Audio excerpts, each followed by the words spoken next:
Many people across the nation, including yours truly, have found themselves quarantined because of the coronavirus or the COVID-19. With no end in sight, the powers that be have recently extended the stay-at-home orders until April 30th. And because of that, many of us are trying to figure out what to do. Now, there are certain industries that are allowing their personnel to work from home. But what about those of us who that is not an option for? Hello, welcome everybody. My name is Stephanie Anderson, and welcome again to the Main Health Show. And you may just be wondering about my special guest. And I'm going to introduce you to him in just a minute, but today I have the specific honor to interview the executive director of the Professional Beauty Association, the PBA, and they're doing something very special for those of us in the industry that are needing their help. But let me give you a little information, a little bio, so to speak, about Mr. Steve Sleeper. Hi, Steve. Hi, Stephanie. How are you? I'm doing great, and thank you again so graciously for accepting my invitation to be on the Main Health Show. Well, it's my pleasure, and thank you for the invite. You're more than welcome. Let me just give some information about Mr. Sleeper. Steve Sleeper has more than 25 years of progressive financial and managerial executive level experience in various industry sectors and the trade association environment. Now, he has been with the PBA, or the Professional Beauty Association, since 1995 and has fulfilled many roles. He's been the manager of finance, the director of finance, and general manager, and has served as the PBA's executive director since 2001. And in his roles, he has been you'll see an advocate for us in the industry. And that's really what we're going to talk about today. But I kind of want to give Mr. Sleeper, is it okay if I call you Steve? Yeah. Mr. Sleeper doesn't sound great. That's too, yeah, that's maybe my dad or something like that. Okay, thank you. Well, I want to get an opportunity to tell a little bit about yourself, Steve, and then we'll get into the juicy part of the interview. Sure. Yeah. Well, you read a little bit about the bio. It sounds a little too lofty. So, I've been with PBA since 1995. We were a much smaller association back in that day, and we were only focused on one part of the industry. And so, in fact, it wasn't even PBA. It was a different organization. I mean, obviously, PBA is a kind of a combination of 4 different associations that have come together over the last 20 years. So, representing different parts of the industry. So yeah, my background, my training was in finance and accounting, and I was a CPA. And someone asked me the other day, well, how'd you get into the industry? And I think it's like a lot of people, just sort of by chance, right? It wasn't something I necessarily set out to do, but one thing led to another, and I started working for the association. And here I am 20 plus years later, and it's been quite a journey, and we're proud of the work we're doing to help support the industry. So, let me thank you on behalf of those of us in the industry who are very appreciative of the strides. In the intro of the show, we talked about the COVID-19 and how it is affecting various people in various industries. And some people are able to work from home, but in the beauty industry, because we have to come in contact with our clients and our customers, it's virtually impossible for us to be able to do so. So it's impacted us differently. Yeah. So many people are finding themselves without work and things to do. Yeah, the impact is just unbelievable. I think one of the things we all know is that, look, the whole country is being affected at the same time. So it makes it incredibly challenging, but we know for our industry in particular, you're right, we touch clients, we touch our guests, and there's a lot of interaction face to face, and it's we're one of those industries that, unfortunately, we can't do what we normally do safely, and to help slow this spread and do our part, we all have to be cognizant of that and be willing to step aside and put the tools down temporarily until we can get through this together.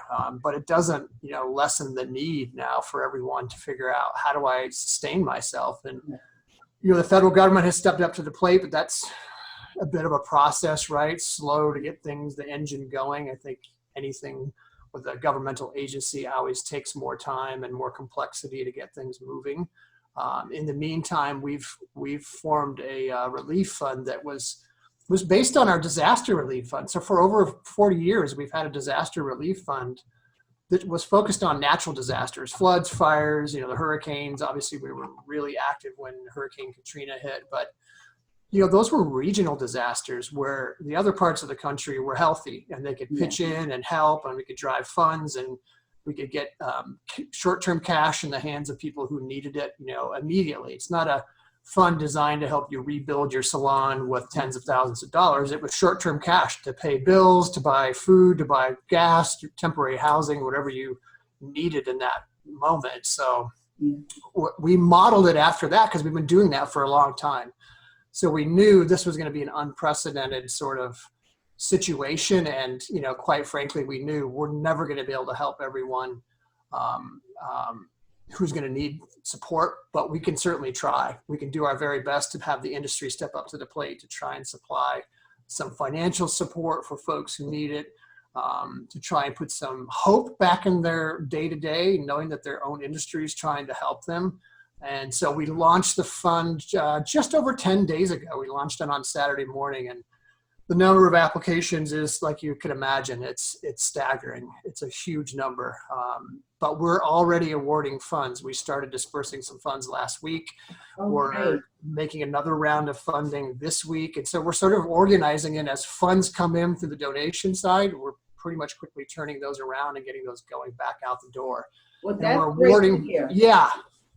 It's a lottery process because we want to make it fair to everyone to have a chance to be funded. So. But that's what I wanted to get into, the nuts and the bolts of the PBA COVID Relief Fund. That is what I believe the technical name for it is. Yep. And I'll backtrack a little bit because you identified, and I appreciate your organization for taking a stand and advocating for the professionals under this industry, because there are so many people being in different professional groups online and social media. You can just feel the need, the desperation. And because of the desperation, there were certain professionals who unwisely, but because they had a need, chose to not adhere to the stay-at-home orders, and they were working from home. And some of them have actually succumbed or are battling the disease themselves. So the mere fact that there's an opportunity for immediate funds kind of give us a little nuts and bolts about the lottery system and everything, and we'll talk about that. Yeah, so the easiest place to find info, it's simple, probeauty.org is the website, and there's all kinds of information about the fund. How do you apply? How can you donate? There's obviously a whole host of other resources. We can talk a little bit more about that later on, but the fund is simply you fill out a simple application, you submit your application, we're gathering applications, and then when we have a sufficient amount of funds collected, we conduct a short lottery to figure out how many people can get aid. We draw the numbers, folks get the award, and anyone who's not awarded goes right back into the pool. So you'll still have a chance every time we go through a round of funding. Great. And right now, we've raised a pretty good chunk of change initially from some of our member companies. They've really stepped up to the plate when, they're laying off their own people. So it's a really hard proposition to say to a member company, hey, can you donate, something sizable when, they may have just laid off half their workforce, or they may have just been forced to shut down or whatever they're having to do. But they have done it. They have done whatever they can. And we've raised a nice chunk, and now the focus is on probably the smaller, more widespread donations. So smaller amounts, but more of them. And we have been encouraging our members to spread the word about donating to your friends, your family, your colleagues, and your customers, because we've had a lot of clients asking, hey, how do I support my stylist or my esthetician or my nail tech, my massage, whoever their practitioner is. And we're saying, hey, donate to the fund. That's the best way. It's going to be dedicated to licensed professionals, and it's going to be short-term cash. And the more that we can accumulate, the more that we're going to send out the door. I love you saying that, because it's just not limited to the hair professional, the cosmetologists, the barbers, but for nail techs, estheticians, massage therapists, and so true. Now, initially, I became familiar with the need through the petition that was circulated through Kristen, who was also she was a guest on the show. But then I understand that the PBA was able to work, and those donations that were being made to hopefully work into facilitate funds to distribute. Now, initially when I heard about the petition, of course, I'm circulating it, right? Right. Then when the fund came along, I'm circulating that, but you had many professionals who were kind of curious about the whole process. So if you can kind of elaborate, and I know you kind of touched on it before, the actual lottery system and what you guys do with that. Yeah. The application is really straightforward. It's simple. We tried to streamline it. And look, we're trying to err on the side of getting funds out quicker than we are trying to, make a 30-page application process and validate and check. That's just not possible, right? It's in the hour of need, we need to be balancing the need to be making sure the asks are legitimate versus the speed at which we want to get funds out the door. And so, and we're asking questions, right, to validate. We know how it works on our normal disaster relief fund. And, people are doing the right things, and we're telling people, hey, if you've got resources and you don't have the immediate need, then, maybe don't apply, leave the funds in the bank, so to speak, so that someone else who's in more dire needs that can have a chance at it. And so we're accumulating funds. Like I said, we've done the first round last week. We're doing a round right now. The application is simple. It's probeauty.org. You'll see the COVID-19 relief landing page. You just click on it, you do the application, you submit it. It'll probably take you all of about 10 minutes to submit an application. And then that goes into the giant pool. And we have one of our team members, who's the director for our charitable programs, runs the lottery process, draws the names, sends all the funds out the door, and then we wait for the next round of funds to accumulate. And so we're just sort of repeating this process. And I think we'll just be doing this for, a few more months, right? This is not going to be over anytime soon. And it's taking time to get people's sort of their machines going to generate funds too. So some of the brands are doing cause marketing campaigns. So they're launching hey, whatever the proceeds from this that we sell for the day is going to go to the relief fund, et cetera. Well, we're living in unprecedented times. I mean, this has never happened before. So everybody's trying to figure out, I'm sure as PBA has, how to actually do this and do it fairly and do it well.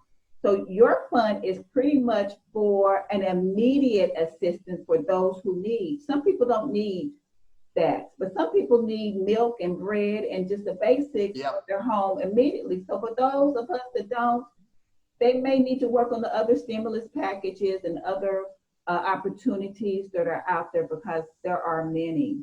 But I kind of wanted to give you an opportunity, because when I was asked about it, I'm like, there has to be a vetting process in this thing. So they just can't not just say because you put your name in that you want it.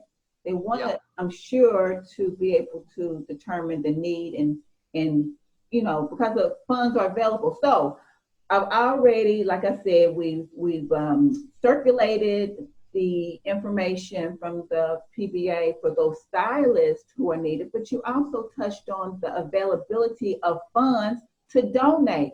So your corporate sponsors, I'm sure they're feeling it too. So we need to encourage other people to donate so the funds will be there for the lottery. Yeah, that's exactly it. The focus is now more on raising dollars because we have so many applications in and waiting who need funds, and we'll still get them, right? So as long as you apply, you're in the mix, you're eligible to get drawn. And that's sort of, what we tell people is like, look, there's a huge amount of need here, but we're doing everything we can. So the focus now is like, hey, let's raise more dollars because we have plenty of applications. We'll still keep taking more. But the focus now has got to be on raising more dollars. And the bigger companies have stepped up and they've given us what they can. Some have been very generous. Others are launching cause marketing campaigns. So that wheel will turn a little bit slower.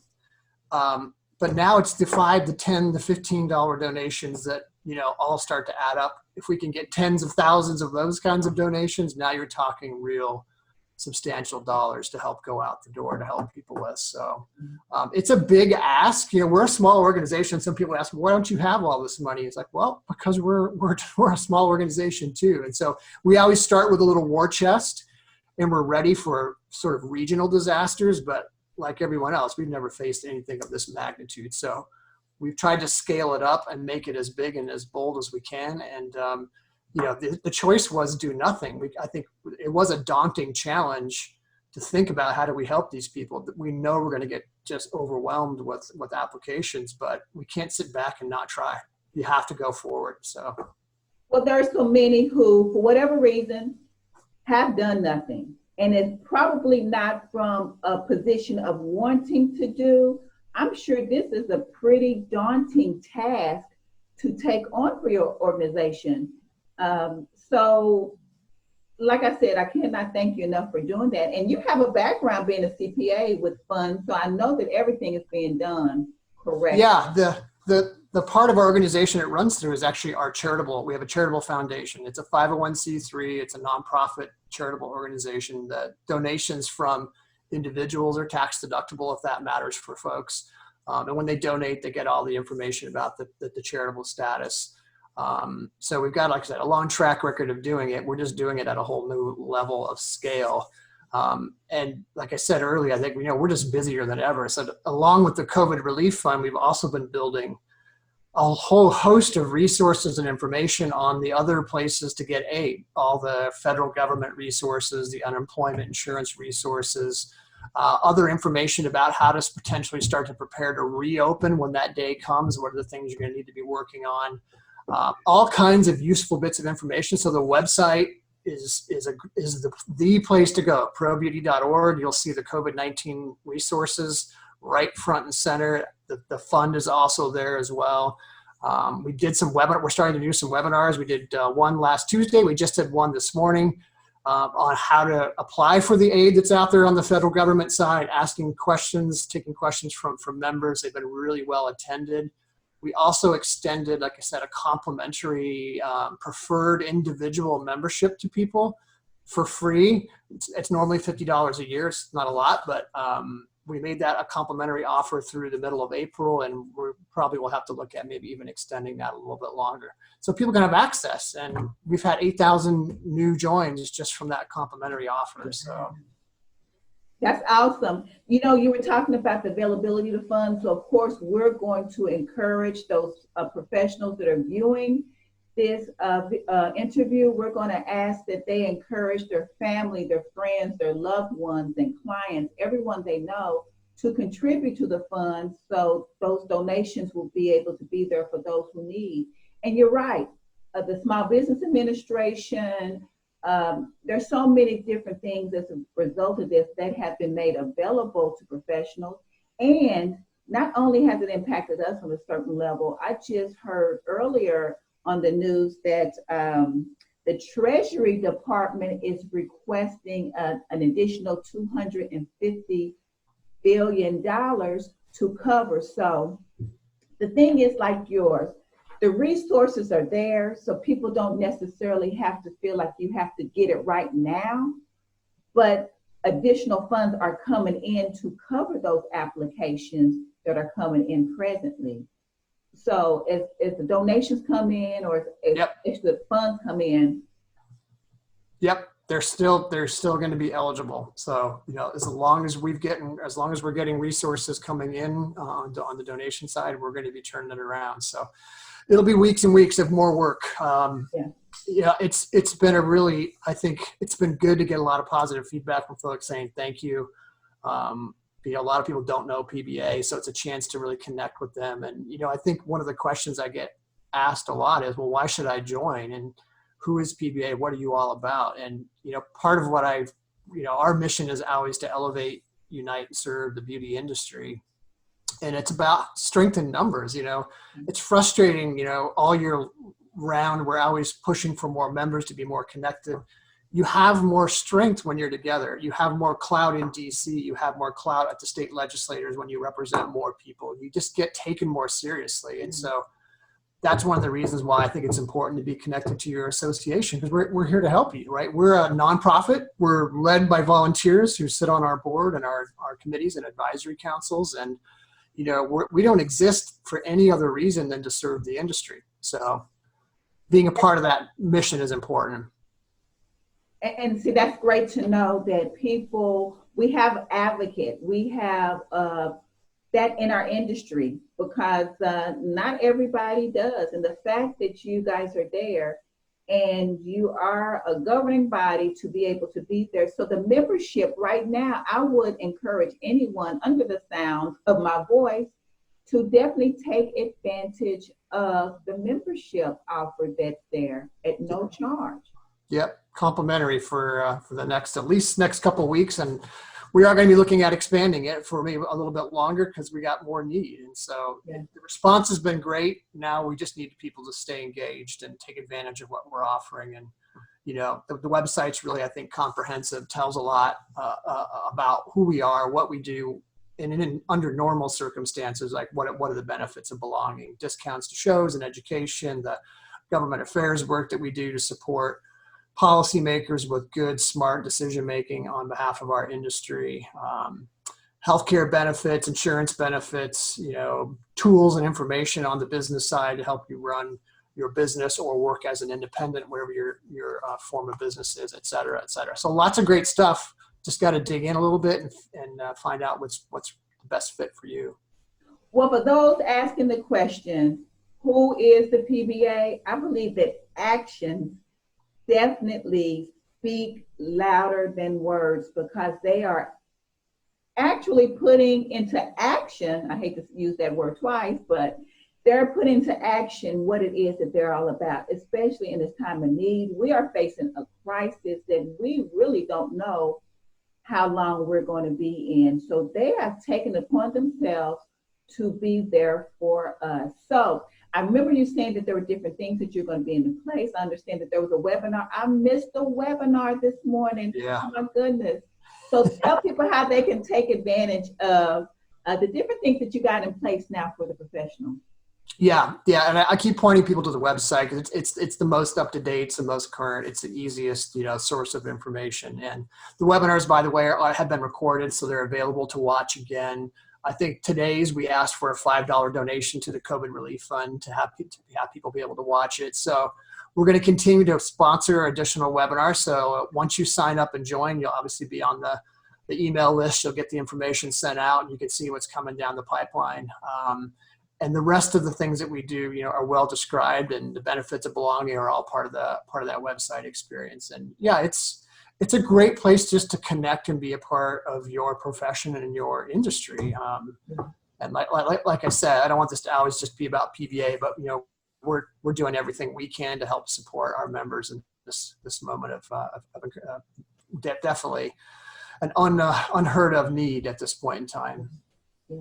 There's so many people, and rightly so, Steve, that are really frightened because they really don't know, and not thinking too further ahead, but just right now, know that there are resources available.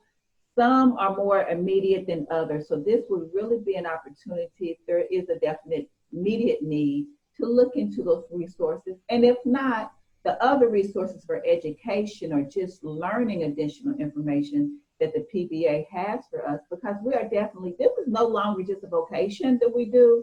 This is a profession.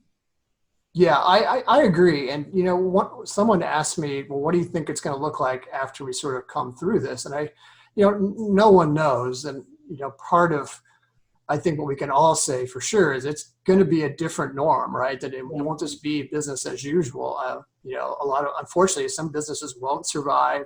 How we do business will change. How people perceive things will potentially change. But for, our industry in particular, I think one of the things that's important is that, we are a regulated, licensed, inspected environments, right? Where we practice health and sanitation and things to make sure we're operating safely. And I think that will speak to consumers about, hey, there's a reason why you go to your licensed professional, because they're doing things the right way. So I think there is going to be a bounce back. But I think hopefully what it also does is sort of leave us with this sense of, I need to be better prepared as a business owner. I need to be thinking more about what is my ability to weather the storm when it's hopefully not another pandemic, but what if I have a natural disaster, or I have something that interrupts my business, or I've got some calamity that changes my ability to make an income. I need to be better prepared, and I need to be thinking about that when the waters are calm, right? Someone gave me the analogy, the time to ride out to prepare for the hurricane is when the winds are calm, not when they're blowing hard. And so what do we do after this to be more buttoned up and ready, and to take our business maybe a little more seriously, to make sure we've got insurance, to make sure we've got a bit of a financial cushion. And those are all hard. Those are all hard things to do. But if you take it step by step and you work at it, I think we can all be in a better place to handle whatever the next calamity is going to be. Yeah. For the most part, a lot of us consider ourselves artists. We are artists. Yeah. But when you're in business, you have to conduct yourself as though, especially when these things come about. They don't come about often, thank God. But on those times that they do, just to prepare yourself. And I know myself, as far as I was always like, oh my gosh, I need time for this and I need time for that. Well, right now I got nothing for time. So yeah. I'm learning more about different things in my industry that I've always wanted to learn about, critiquing different crafts and getting better, sharpening things. This is an opportunity, folks, to engage and to, expand yourself. So I think, if we think about seeing the silver lining in something, maybe that's the opportunity to start doing something new and bettering yourself. Yeah, I agree. Sometimes it takes a crisis to sort of shake you up. And I do think that the industry is so creative and so artist focused and so visually focused that, we sort of put the business stuff kind of as an afterthought. But that's, the reality is that's sort of first and foremost. If you're holding yourself out as a professional, then, we need to act accordingly. We need to behave accordingly. We need to have the right business acumen developed so we can be successful. And, I think it also begs a question too, like, when you're working independently, you're running a business of one. That's how we kind of refer to it at PBA. And in fact, we're developing a business of one membership that kind of talks to that independent worker. What are their needs? What are their specific needs? So that's coming soon. Okay. But I think it's sort of a question. Like, I think sometimes folks leap to wanting to do their own thing without thinking through, well, what are the implications? And, working for someone else, while often it's not ideal, that, there are things that come with being an employee versus being independent, but there's also a bit of a safety net there too, right? Mm-hmm. Under normal circumstances, unemployment insurance and other kinds of insurance and other kinds of coverage and support networks that come from being a part of maybe a larger organization. So I think it's going to have people just sort of re-examining, right? There's no right or wrong answer on that about how you choose to do business. But I think it will have us all being more thoughtful about it, understanding what the implications are. Yeah, one of the private groups for beauty professionals that I'm in part of, and I guess it varies by state, because again, we're dealing with things that we haven't dealt with before. That I know here in Texas, there are quite a few people who have applied and been granted unemployment based on the COVID crisis. However, in other states, they have not updated apparently their system to include the COVID. So as soon as they say that they're independent contractors or independently employed, that they're getting denials. So I just ask people, just continue, be tenacious about it. Don't give up. But protocols are having to be put into place that people were not prepared for. Yeah, you are exactly spot on. We're getting a lot of questions about that. And well, I'm not an employee, but so am I eligible? And yeah, the aid packages that the federal government passed are making those funds available even if you were self-employed working on your own. The problem is the states who are going to administer those funds through whatever their unemployment agency is in that state, they're having a hard time staying up. And you're right, some states have no guidance on it yet. It still looks like you've got to be an employee when in fact you are eligible. And so, you're going to have to keep checking back. And like I said, be persistent. Some of the states have got it and they've already modified their websites and they're ready to take applications for the unemployment, even if you're working independently. Others are just struggling to keep up. So don't give up. Keep making those phone calls. Be persistent. The aid will come. Yeah. We're just going to have to be patient. Yeah. We're going to have to be sympathetic to those who we're needing funds from, because again, this is new for them too. And the legislation, all of this information is coming down for our benefit, but there has to be someone who implements and puts it into play. Yeah. And they have to have a learning curve. And so you have to give them that time, but don't give up. Know that it's there. And I think that's part of it. People really don't know what they're eligible for. So I think that webinars that you guys are going to be facilitating are going to be quite helpful to let the professionals know how to apply, what they can apply for, and what to expect.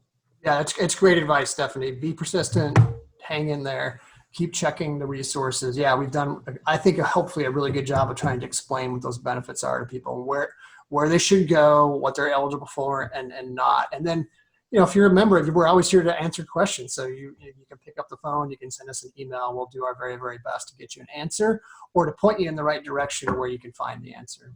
Well, I can definitely endorse that. I've had nothing but a very pleasant experience dealing with the resourceful people there at PBA and answering questions and getting me to the right person. So is there anything else that you think that we can share with the viewers, Steve, about what's being done? I know that I will definitely encourage you to give the website information again and whatever information you think may be useful to them. Yeah.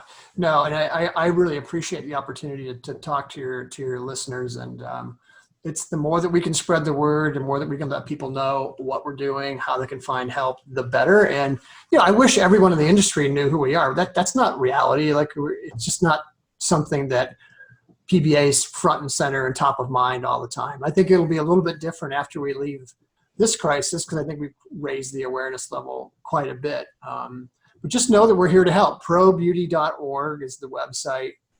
I would encourage people to just reach out, look for the information, take some time to read through what's out there, and don't give up hope, right? I think everyone is scared and frightened. There's very little good news coming across the digital channels, and if you still watch one of the mainstream channels, it sounds pretty bleak. But we're going to all be in this together. We're going to definitely get through this thing, and we're going to come out the other side. And there'll be some silver linings, and there'll be a lot of rebuilding to do. But it will carry forward. And know that you're not alone. Your industry peers and your colleagues are here to help and support you. Most definitely. And you couldn't have spoken more truer words. I have a cousin that I always say, stay in the buggy. Stay in the buggy, stay in there. As we try to flatten the curve, it's hard for me to even view the news, but I don't want to be ignorant of what's going on. Yeah. But there's some really serious things that are going on currently. So we just have to know that and be patient, but stay deliberate in the things that we're doing. And I believe this is going to get better. It's going to pass. Yep, I agree. Stay level-headed. Don't give up. Be persistent. Ride it out. Don't overreact. Things will calm down, and we'll find our way through this, and we'll all be a little stronger and a little bit better for it. I believe that. So with that, I'm going to go ahead and close out, but you've given so much information. You've given a wealth of information for anybody who is, first of all, interested in making application for the PBA COVID-19 Relief Fund. And then for those who want to encourage donations or want to donate themselves, the website is where you're going to get all that information for the relief fund. The website, which is probeauty.org, is also where you're going to get all the information on membership, all the information on the website, and the development of information that you're going to want to know even beyond this crisis. Yeah. Yeah, because we got, great that we can galvanize people now, but, this too shall pass. And then, staying connected to staying a part of your association is important for your career and your business and your future growth. So, yeah, hopefully we can serve everyone in some small way that's meaningful and makes them want to keep their membership active and stay a part of our community. Well, I couldn't have asked for better last words, Steve. No true words, like I said, have been spoken, that we just have to stay the course. But thank you. I mean, for those who didn't know much or anything about PBA, you've given them a lot of information to know better about your organization and what you're doing for our industry. Great. So with that said, thank you, Stephanie. Thank you for accepting the invitation. I really appreciate it for everyone. And thank the girls who helped me set it up and everything. I will. We have a great team. Thank you very much. Thank you. And this is Stephanie Anderson with Maine Health Show, asking you to stay well and stay safe and be blessed. Until next time. Bye-bye. Thanks.